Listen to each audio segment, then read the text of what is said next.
podcast is part of the Sports Social Podcast Network.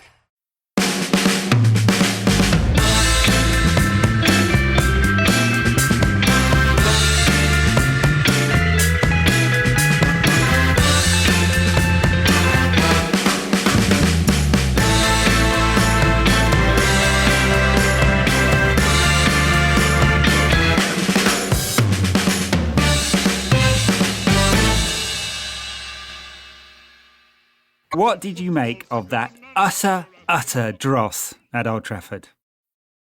I found it to be bad. That's my take on it. I found it to be a bad football match. I mean, the English language has about 500,000 words, right? And I would think about 499,000 of them could be applied to Van Gaal's team selection, tactics, and United's performance, or at least all the negative ones. Yeah, I was just going to say, but I don't think that's true. I don't think it was particularly rainbow-like. I don't think it was it wasn't a rainbow because Van Gaal sucked the colour out of a rainbow. It was really just dire. Honestly, one of the worst games of football I've ever seen. Somebody said to me after the game, that's the worst it's been this season. The terrible thing about it is it's not even the worst we've played this season. But it was abysmal. No, it isn't, but it was abysmal in terms of its entertainment. I mean, United 71% possession, but it was so anemic. I mean, most of that was pointless. And look, I don't want to get into analysis saying, we're not knocking it forward, so it's a waste of time. But most of that passing was a waste of time. Sideways. And not moving the opposition out of shape. It is so easy for the opposition to defend against United. I made a joke on Twitter that Adkins' kids could have set up the team. You just play deep and narrow. It's really, really super easy. Van Gaal said it's easier to defend than attack. Well, it's definitely easier to defend against Manchester United than attack, I suppose. So 71% possession for United, 2 shots on target. Just where to even start, It wasn't sideways passing is not bad. Slow sideways passing is bad. Van Gaal himself said United didn't use the ball quickly enough. One of the rare times he said that, even though I think we've said it every week so Paul, on the show. Why do you think Manchester United didn't use the ball quickly enough? Right. I've had time to think about this now. In that moment, so in fact, let's play the clip. Here's me asking Van Gaal why he thought Man United didn't play the ball fast enough. Why do you think the team moved the ball too slowly? What do you think? I don't know. I do know, because there are 10 players behind the ball in a square meters from 20 meters. And then the goal is behind that square of 20 meters. And that's difficult. It's for every team very difficult. And when you see the results today, you see that every lower team is making a good result. Because defending is more easy than attacking. And everybody knows that. Yeah. Bottled it a little bit there, didn't you, Paul? Listen, right? No, I didn't. He stared at you hard and you were like, did you wee yourself? Just a little bit. Go on, be honest.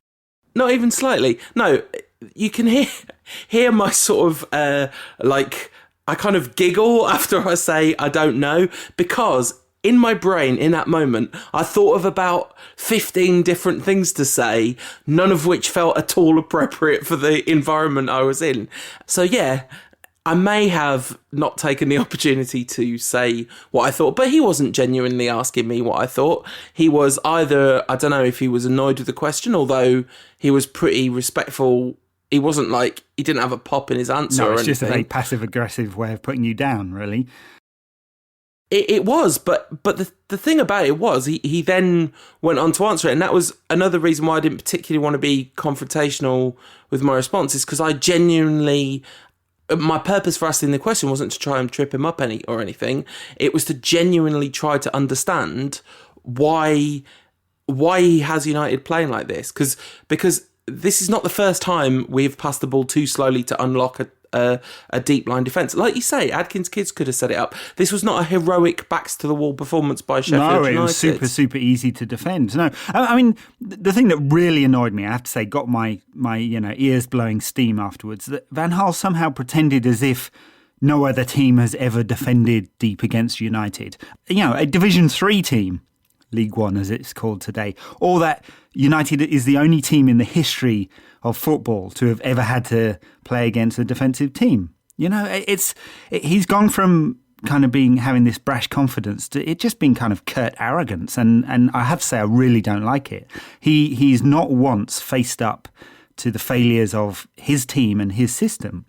And one of the biggest failures, and one of the reasons United were passing the ball so slowly, is he picked Schweinsteiger and Fellaini in midfield. He had the opportunity to change that up. And it's, I've got to say this is not good after 18, 20 months in charge for us to be making excuses about a really, really crappy performance against a third division side. Yeah, and I don't think either of us are making them, are we? But Van Gaal kind of is. He said the reason that United moved the ball too slowly is because Sheffield United sat in the 20 metre between the goal and where United had the ball. But that's not a reason United moved the ball slowly. It was, in fact, because United moved the ball slowly that Sheffield United are able to do that. Yes, quite. Paul Scholes on BT Sport, very entertaining, said he was bored, the players were bored, the fans were bored, and it looked like Van Gaal was bored. He was probably right, wasn't he? Yeah, I think so. I think the Paul Scholes thing is fascinating. Red Issue tweeting that, Paul Scholes is piping up again now that Mourinho's out of the picture because Fergie didn't want anyone to really attack Van Gaal while Mourinho was potentially a successor. I don't believe any of that, to be honest. You don't believe the Class of 92 conspiracy stories then? Look, maybe not, but look, I think he's a great pundit. I really enjoy Paul Scholes because he just shoots from the hip. That's what you want, isn't it? And it's kind of strange, his metamorphosis from someone who would never say anything to someone who quite likes saying things. And I'm not saying I agree with him all the time, but I just find him entertaining. On the subject of Manchester United versus Sheffield United, I agree 100% with Paul. I thought United were boring. It is negative football every week. And he's right about the players not responding either, because as much as we have a go at Van Gaal, and it's right, he's the general in charge of the army, but the army didn't step up here, and they haven't most of the season, and especially the senior players. I mean, what are they supposed to do, though? Not a lot, but it doesn't half feel like there's zero urgency about it. So let's get this right. I think the malaise that United are under now, this is a general point, not just about Sheffield United, is about 50% Glazers and the Woodward's fault, about 40% Van Gaal's fault, and about 10% the players' fault. Juggle those numbers around a little bit if you like, but something along those lines. But, the players are clearly not responding for Van Gaal. The system is utterly stifling. Van Gaal just does not seem to recognise the frustration. He doesn't give them any legitimacy. It's like he's a dictator who's been deposed and not recognising the court. He just does not recognise anyone's criticism at all about the way United are playing. I'm not sure I 100% agree with that. I think, and neither do I totally disagree with it, but he did at least acknowledge that United weren't moving the ball quickly enough against Sheffield United. Did at least acknowledge that it wasn't working this time, and he wasn't just super happy with the control. Although he did take the time to say, why is nobody talking about the fact that Sheffield United have not made any chances?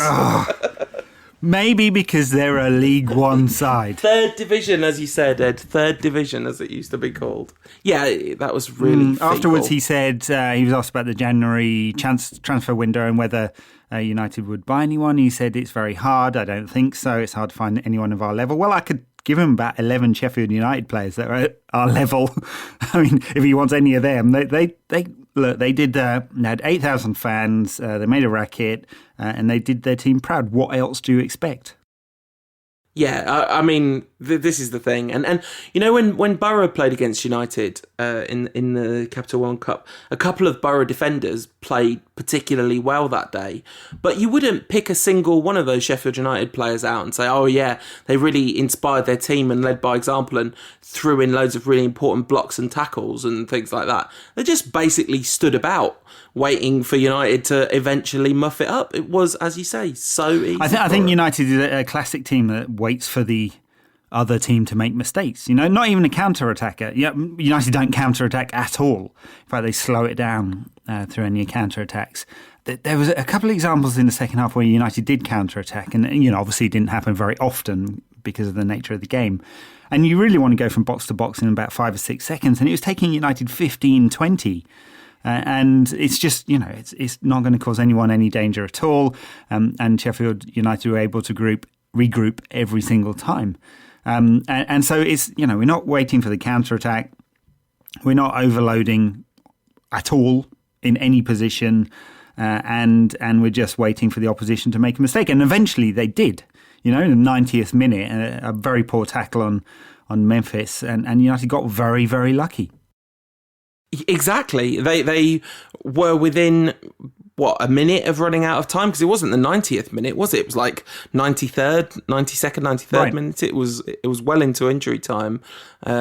So, it really was probably one of the last attacks of the game. One of the Sheffield United players finally made a mistake, and that was the only margin. So Memphis made a bit of a difference when he came on and was responsible for one of the most extraordinary moments I've ever seen at a football match, because when he came on, and within about 5 minutes of coming on, he got an opportunity to cut inside and shoot.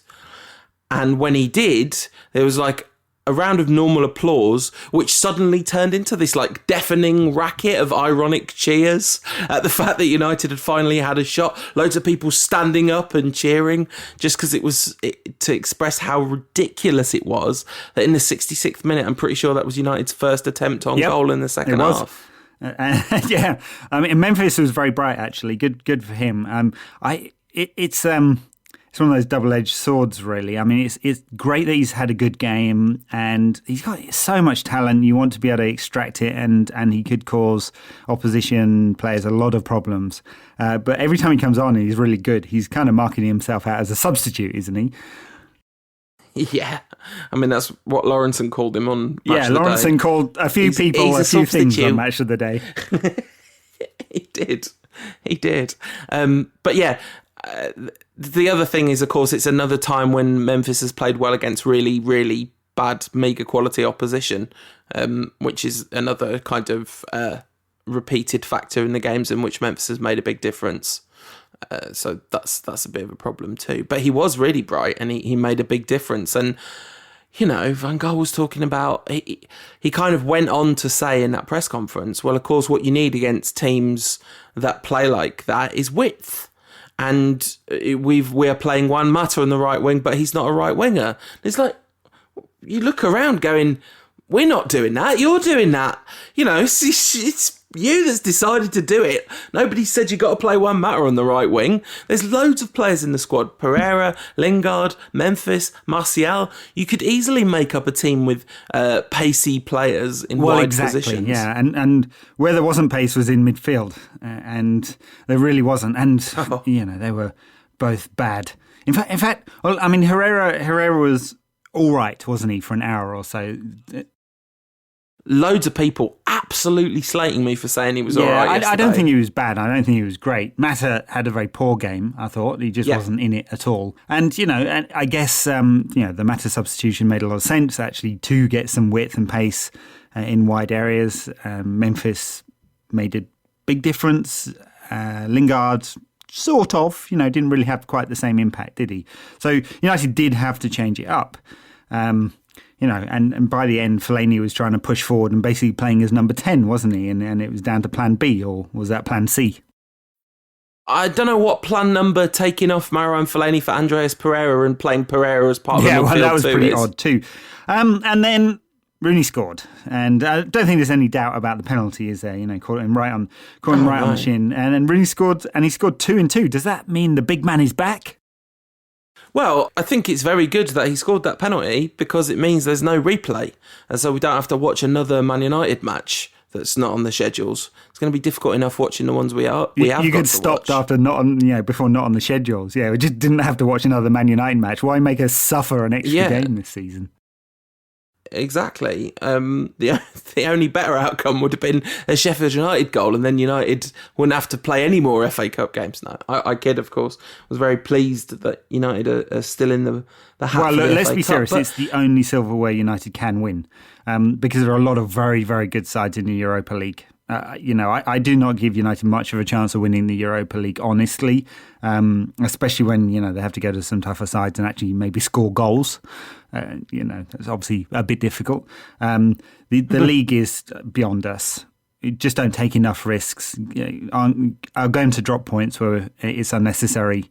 I can't believe that United will win the Premier League. And so the FA Cup's it. Otherwise, it's a third season without silverware. It's been a very... Fergie never went 3 seasons without winning silverware from once he started winning it. So the last time there was a gap this long was between 85 and 89. We've already exceeded Fergie's longest ever gap of silverware. So there's a wider point about whether there's inevitable decline, and I guess we'll come on to Liverpool later in the game. But the Liverpoolisation of United, I mean, is this inevitable long-term decline? I'm not sure, because there is so much money at United that the club could spend their way out of trouble. The problem is I have zero faith in the kind of executive leadership of the club to spend it in the right way. They certainly know how to make it, just not very good at spending it. No, and it's no longer the case that they're not good at spending it because they refuse to. They're just spending it in a slightly profligate manner. They're not extracting value. But I do think the manager situation is a huge, huge problem. I don't know what the answer is, though, because I suppose from the board's perspective, right, or let's just say Woodward's perspective, because as far as everything seems to be, it's just him making the big decisions. So the key this season now is qualifying for the Champions League again. Pathetic as it sounds, here we are in January talking about the FA Cup. I don't think the FA Cup's realistic for United to win. Can you really see us winning 1, 2, 3, 4, 5, 6 games in a row? 6 must-win games in a row. It might be 12, given that we play for a 0-0 draw all the time. Yeah, as soon as we face decent opposition, the whole thing seems very unlikely to manifest. I don't know, I'm always a bit reticent to swing wildly from week to week, from maybe things are a bit better after Chelsea and Swansea to now after Sheffield United, things are despondent again. But I just can't overstate how dreadful United dreadful. were. I'm friend of the Rantcast, Angela Hallmark, is it? Said it was the worst performance she'd seen in 34 years of going to Old Trafford. I'm not sure I would take it that far. I mean, I do remember City putting 6 past us once. To be honest, that was kind of kamikaze stuff. It wasn't as dreadfully prosaic as this. In terms of entertainment value, I don't remember it. I mean, certainly under Ferguson in his final years, United took far fewer risks. But over a sustained period of the dullest football imaginable, I just don't think it's been like this since the early 80s. And I barely remember that because I was little. But I don't think this was the most dull. I think the second half against PSV Eindhoven was worse. I think probably the Norwich game was worse. Bournemouth was worse. Well, it depends what we're talking about. So Norwich was chaotic. Bournemouth was chaotic. A couple of times when United actually tried to be a bit more expansive. Don't do that. You've only got 2 modes. It's ultra defensive or chaos.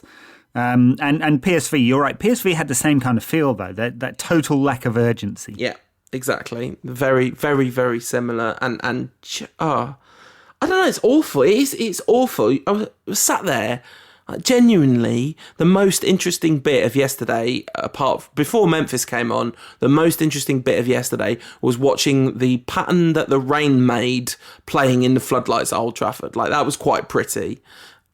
That's it. That's how bad it was. It was just appalling. So where does this leave us? I mean, I struggle to work out a scenario in which firing Van Gaal would immediately fix all the problems. I mean, it wouldn't at all. But it's not going to get better than this, is it? You know, we're all lauding the fact that we beat Swansea at home. Well, Swansea lost what was it? Oxford, third or fourth division club in the FA Cup, who scored 3 goals. If you look, all of the lower teams are getting good results. I mean, you know, we're not going to get more entertainment. Maybe we'll get a few better results. It's not going to dramatically improve. There's nothing to suggest that's going to be the case at all. And all, you're right, all we're playing for now is Champions League football. And if there's at any stage United are guaranteed to not make the Champions League, Van Gaal's gone for sure. But as it is, Woodward he's in a pretty precarious position, isn't he? Because he can't exactly demote himself back to commercial director and bring in like directors of football and you know, restructure the club. That's not going to happen. It's going to be a monolithic manager.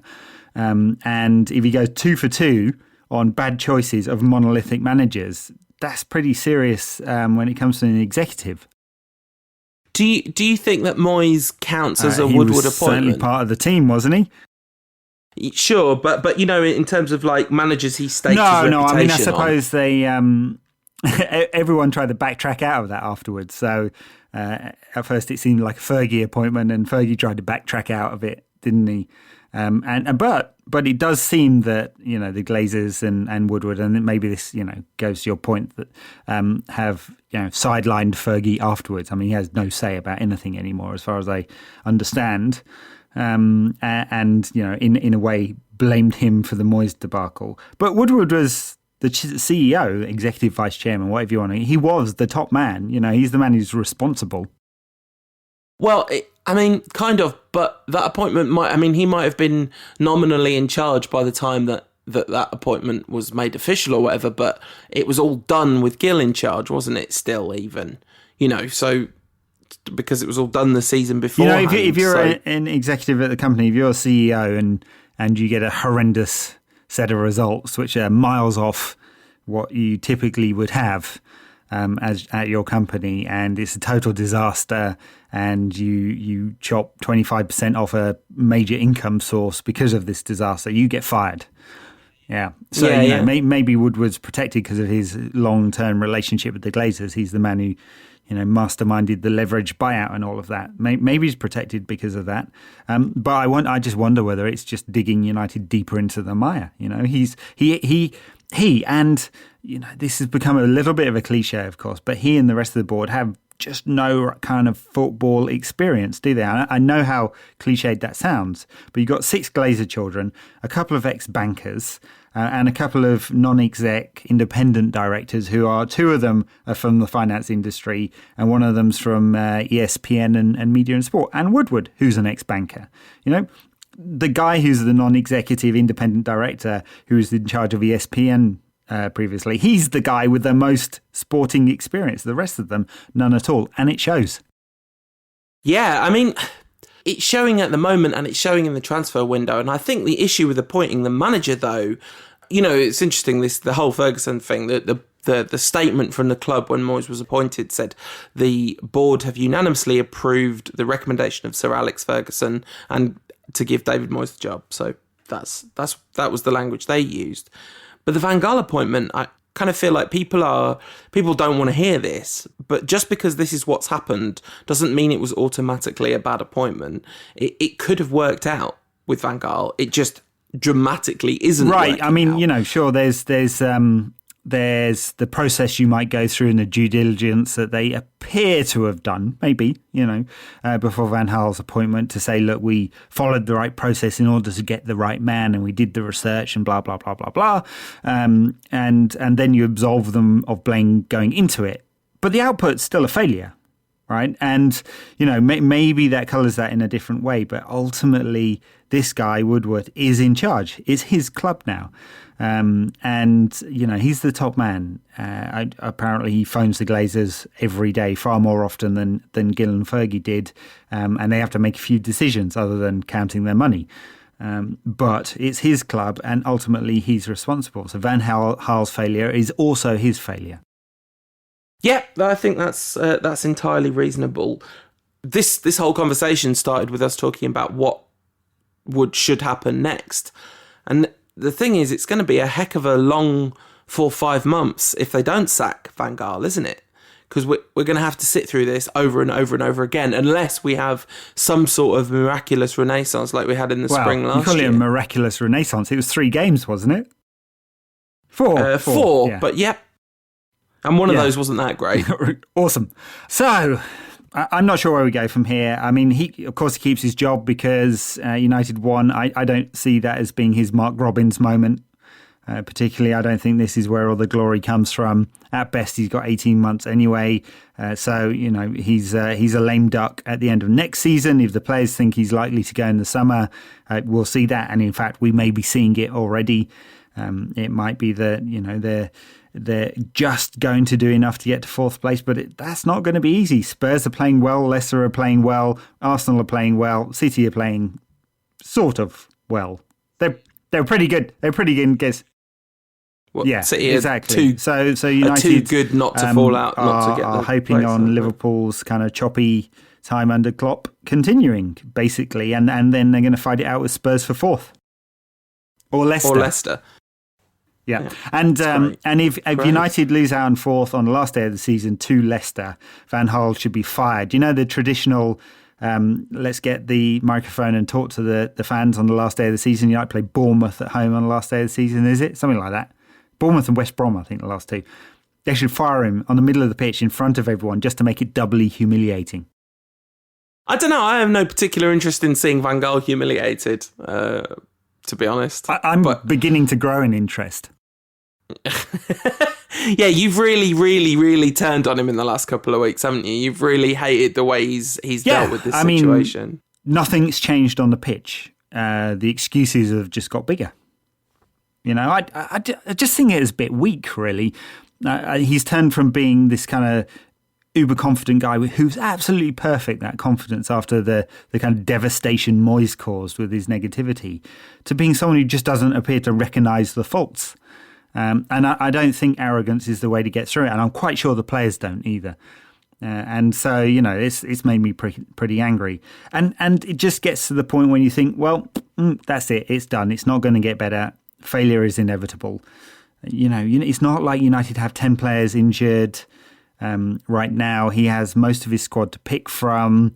He talked about players being in the red zone, but it's not as if Young and Schneiderlin, the guys he dropped, have actually played that much football recently either. I can't work out his thought process on almost any decision at all. Bizarre substitutions every week, an odd shape changing every week. When it doesn't change, it's just as boring and prosaic as it has been every week. None of it's good. Nope. Should we do some Twitter questions? Let's do that. They should be fun. Yeah. At Juan_8_ says, why do you think the team moved the ball so slowly? Brackets, and you can't answer, I don't know. The real truth of that is a combination of the choice of central midfielders and a lack of execution on the system, because this system is designed to create overloads. It's designed for passing and movement, and it's designed for the speed of passing to change at key moments, and players just aren't doing that properly. And I think part of this is down to personnel. I know this is a wildly unpopular view with lots of people. I think part of it is because you really can't build a system like that around Wayne Rooney, because he has neither the speed of movement nor the reliability of ball use to do that. I think Juan Mata's, this is just so I'm not accused of wild bias, I think Juan Mata's a huge part of the problem when he's in really poor form and he's playing out on that right wing totally isolated and drifting inside all the time, and then just very often giving it the ball away because he's not on the same wavelength as his teammates. Do we need more reasons? No, that's pretty good. Just look at the way Barca set up, right? And nothing to do with quality of the players, because, I know it's a kind of ridiculous comparison. Barca at their peak, 2011, 2009, around there, right? Barca at their peak would not have set up like this. They never played 2 defensive midfielders, pretty much ever. They did play a basic 4-3-3, very similar shape. This would have been like, instead of playing one of the speedier players, Pedro, on the wing, playing Xavi out on the wing, for example, and other changes. Instead of playing the main striker, Eto'o, at one point, up front, stick him out on the wing. I mean, they did that quite a lot. Again, yeah, true. But the point is, Van Gaal is, as Scholes put it, putting square pegs in round holes all of the time.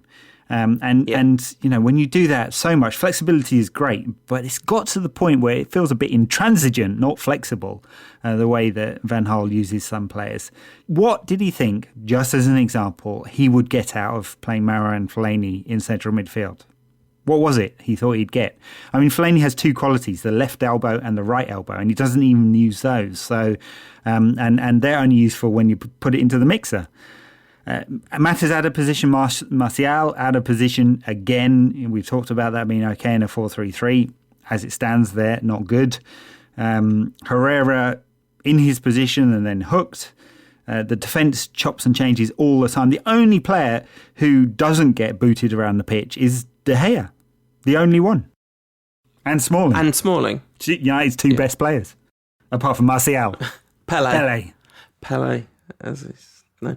At Jeffrey Tudor says, I include this question for a very specific reason. How can fans let Ed Woodward and the board know that LVG needs to leave? Will they just keep ignoring us? Yes, 1,000 times yes. They will just keep ignoring you because Ed Woodward does not care about the fans one iota. He just cares about the customers, especially at whatever personal care he might have. The board, the Glazers, certainly don't care about the opinion of the fans beyond how it affects them as a customer. And in fact, United's best customers are not the fans at all, are they? They're the major sponsors. And if the fans, and I agree with you, by the way, I don't think supporters saying anything will make a jot of difference. It hasn't for years, a decade of protests, 50,000 people swinging yellow and green and gold scarves made no difference to the Glazers whatsoever. What does make a difference is the money. Interesting, we talked last week. Smart that, wasn't it? We that predicted was, it. Remarkable. We got the pod out after the dude said it. So Herbert Heiner, CEO of Adidas, said it's not exactly the style that we want. Well, quite. It's not the style that sponsors want because this is about reflected glory and there's very little glory to reflect on Adidas and United's myriad of global and regional sponsors. At MUN Quinn Knight says, following the umpteenth all-possession and few chances match, will new players change anything? And then he says, or is LVG the problem? I think we've talked about that a lot. The will new players change anything point is really interesting because I do think that actually new players would change things. A proper number 9 would change some things, although we've got a proper number 9. We just, yeah. So a proper winger so that you can play your proper number 9 at number 9. And I think a proper winger on each flank would make a big difference to Van Gaal. All his most successful teams have had good wingers, or even if they're playing as inside forwards, they've been a certain profile. And as he said himself, Mata just does not fit that profile whatsoever. So the question of why he's playing there remains. But the truth is, I think if he did have a player of that profile, it could potentially make a big difference, but only if they're prepared to work within the lines. I mean, I suppose if we signed Bale and Messi and Suarez and Neymar, because, we're bound to put some bids in, right? Then that would make quite a bit of difference. Yeah. Or maybe you'd play them all at the back and told them to rein in that running bit, Messi, will you? Absolutely hilarious seeing them brief today. Stories in the paper today about United's transfer plans. It's just such a joke. It's such a joke. It's so inevitable. Bad result. Let's whip out the Woodward playbook. Let's brief some journalists about the mega transfers we're about to put in. Let's pull out some of the same old names. And just in case it doesn't go right, let's talk about the long term. So let's make it nice and fanciful and long term, and then we're all right. At BBishop87 says, not a question, but genuinely feel for you both having to find new stuff to say about this tripe every game. Hats off. Thank you. Yeah, it is the same every week. So sorry, everyone, if it's been the same every week. Change up some of those 500,000 words of English. At _Broomhead says, why hasn't Woodward signed up Nitol as official partners yet? Yeah, they wouldn't complain about the style, would they? Good. So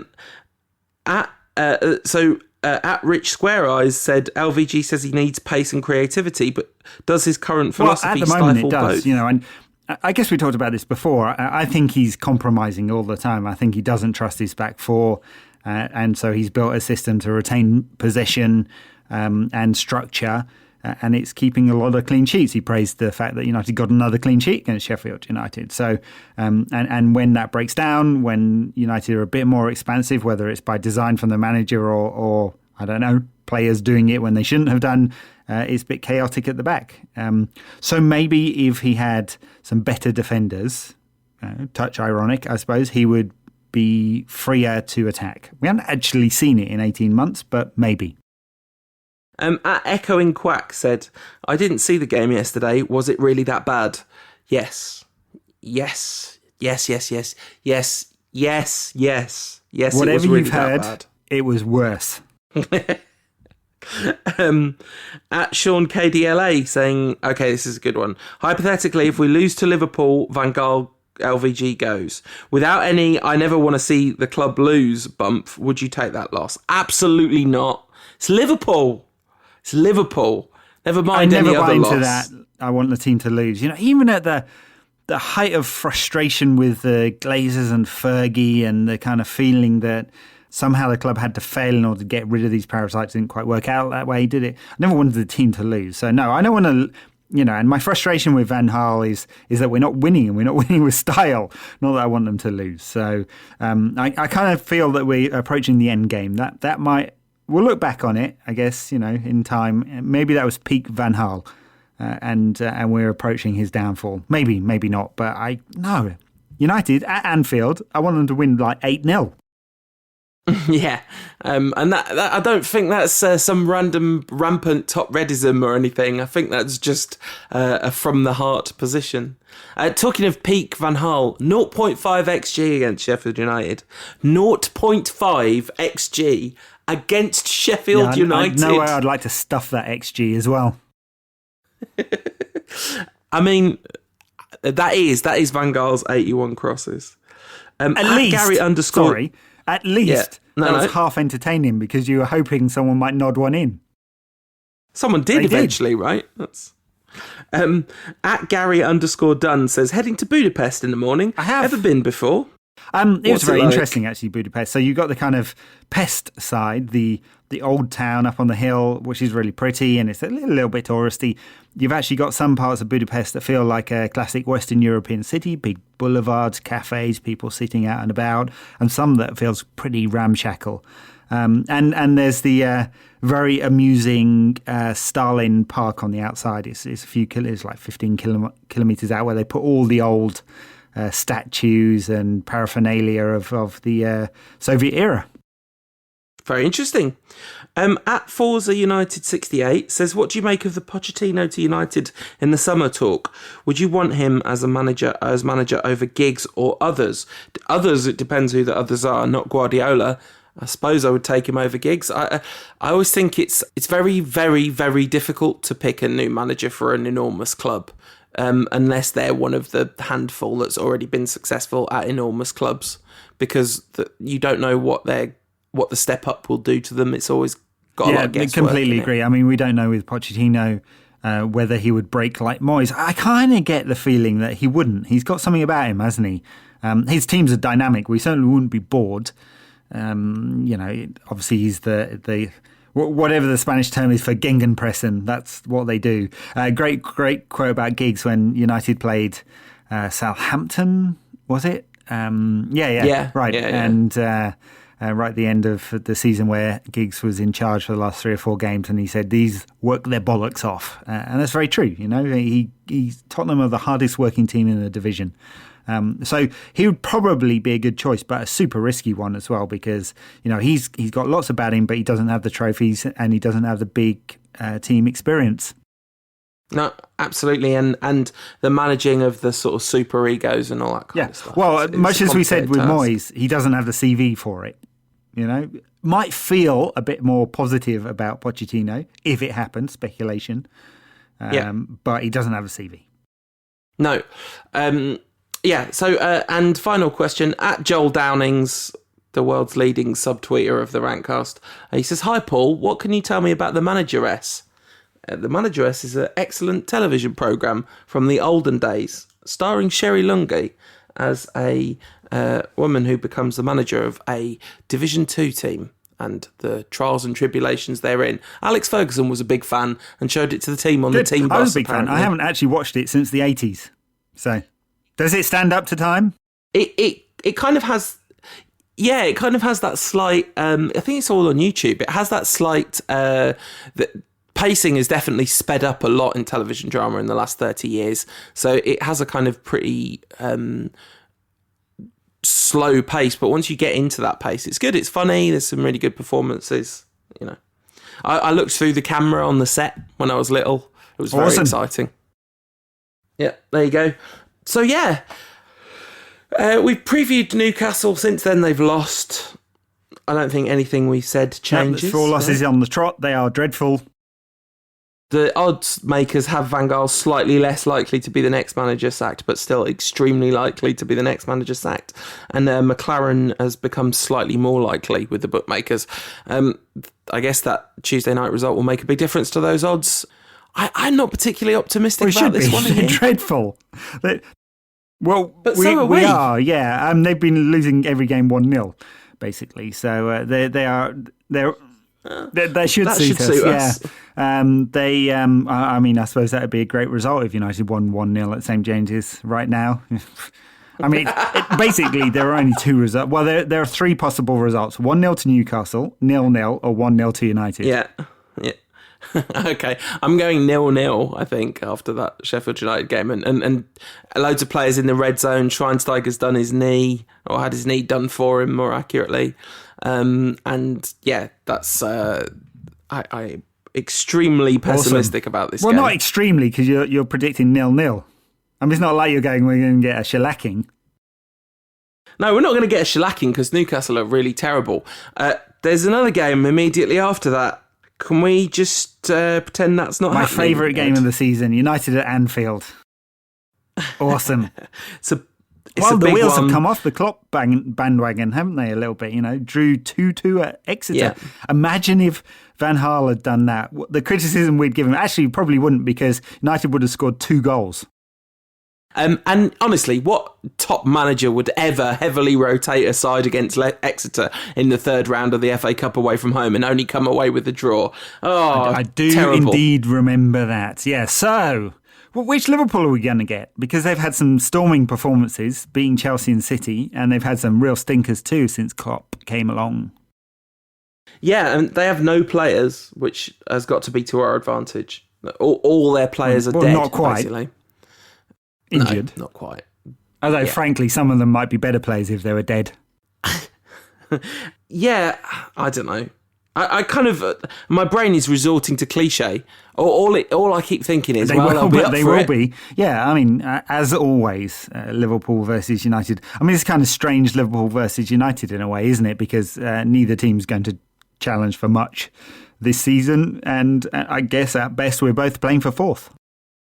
Yeah, so historical precedent. Last season, obviously, we were wonderful at Anfield. Last season that was just peak Schadenfreude with the Gerrard thing, and when genuinely the Man United away end got Gerrard sent off by winding him up so much during the first half. That was impressive performance, and Juan Mata's best performance by miles in a United shirt. 2 goals, one of which was of staggering quality and an all-round run the show performance, playing off the right in a 4-3-3 rather than a 4-2-3-1. Of course, I remember you arguing with Gary Neville about the difference between Shinji Kagawa playing on the left of a 4-3-3 for Japan and on the left of a 4-4-2 for Moyes. Yes, I think I won that one, mainly because I insulted his ability to play in central defence.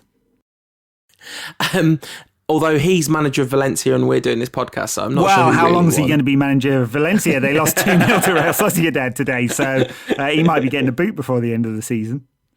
And Gaz, if you do get the boot, because we know he listens, if you do get the boot, very sorry, mate, but you're welcome to come and intern at the Rantcast anytime. I love Gary I do Neville, too. Ed. I cannot tell a lie. I really want him to be a success at Valencia. Look, he's too bright to not be a success as a manager if that's what he wants. There was some doubt about that. He said, long term, like 20 years, I don't want to be a manager, but right now, I think he'll be a success eventually. He's talk about a tough gig. He's taken over a team with zero confidence, and it's his first managerial appointment, and it's overseas, and he can't speak the language. So he's jumped into the fire there for sure. But I think long term he'll be a fine manager. He's a great pundit, and that's why we take the piss out of him. Also notable that we're talking about Gary Neville ahead of a fixture against Liverpool. He was particularly fond of those, of course. I don't know. The truth is, previewing this game feels extremely difficult because on one hand, you think, okay, so what's the pattern of play? United are going to try and have tons of possession, and Liverpool will try to deny them that. They'll try to unsettle them and harry them and gegenpress them all over the place. But Liverpool are genuinely clutching at straws for players. So I think, in a way, the most likely outcome for this game is that it's going to be an extremely poor quality affair, as the home leg of this fixture was this season. The first half, it really was. Yeah, I tend to agree with you. I mean, I'm sure Liverpool would like to press and then break. That would be the pattern they'd like. Whether they've got the players to do it at the moment, I mean, I'm not quite sure. I'd be fearful of Sturridge and Origi on the wings. Would you? No, probably not. So, well, Sturridge is a very good player, and Origi's had his moments this season, hasn't he? Occasional moments. So, I mean, look, you're right that they're really short places. Firmino fit? Coutinho's not fit, is he? He's definitely out. He's out. The list of injuries at Liverpool is absolutely ridiculous. Good. Otherwise, they might have the system to actually cause United some trouble. What was I saying? Are we both saying 0-0 on Newcastle? I think 0-0 at Anfield would be a great result. Yeah, it's depressing, really isn't it? I mean, you do think that with that Liverpool's desire to counter in mind, it's definitely going to be one of those where United sit really deep. It'd be very interesting to see if Schneiderlin plays a big part in the next couple of games. I don't really understand what Van Gaal's doing with Schneiderlin, but then basically I don't really understand what Van Gaal's doing. So that is in keeping with the general thing. He's the one man, I mean, and a Herrera too, in central midfield who gives United some real energy. He's got to play. He's just absolutely. If he doesn't play, Van Gaal deserves a sack before the teams even come out. He's got to play. Yeah, and you think that he's going to probably bring Carrick back into the side, so with Schweinsteiger out, so Schneiderlin and Carrick, I don't know, it's a bit potentially quite even more passive, because at least Schweinsteiger does occasionally try to break ahead of the ball. it will be two players holding, but Schneiderlin gives United a bit of energy in midfield. But I think that's the team. I think it's this is the team that I suspect will be picked. I think Rooney will be up front, Martial on the left, Mata on the right, Schneiderlin and Carrick, and I guess Herrera will play, although he's getting hooked a bit at the moment, isn't he? And the back four pretty much picks itself, and we're going to get the same performance. It's going to be pretty passive. The United are going to get about 55 to 60% of the ball, and it will come down to the tiny details. So Liverpool are without Ibe, Coutinho, Lovren. Lovren might be back. Sacco, Henderson, Origi, Skirtle, and Sturridge, although Sturridge potentially could be back as well. Also Ings, who's out for the season, and Gomez, who's out for the season. That is a lot of injuries. It is. They'll bring Benteke's back into the team up front, I would think. Yeah, he obviously scored that glorious goal at United, but he's been in shocking he hasn't, form. And that's always been his problem. He's an inconsistent player. Occasionally brilliant, but most of the time not.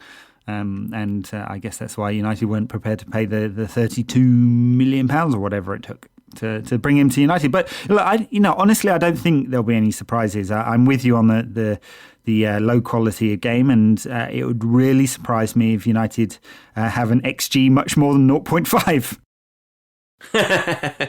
I wonder if we can hit one XG in either of these games. That would be nice, wouldn't it?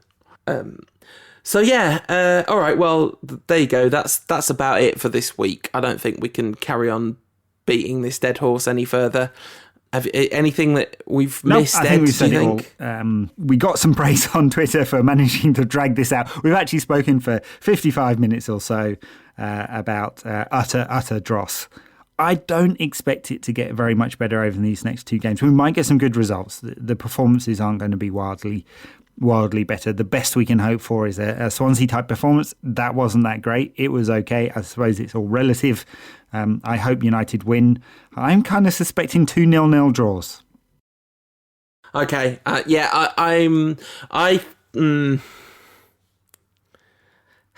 The reason that I'm hesitating is because what I actually think that's going to happen is we're going to lose at least one of these games. I think it would be quite surprising if we didn't lose either of them.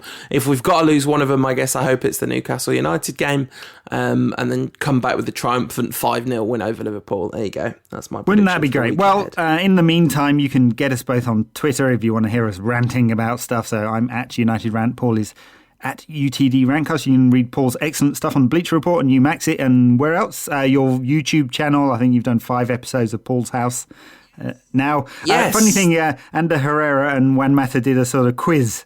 I don't know whether you saw this one. Yeah, I did. It was basically just an episode of Paul's House, but with them in it. Yeah, it was quite amusing, that was. Yeah. They it have was. become a parody of themselves, or you're parodying them. One of the two. Bit of a both. Yeah, one of the you two. can read some of my stuff when I get to write on United Rant, 2,000 words of nonsense about Van Gaal and Woodward probably needing to go today, and loads of other writers too.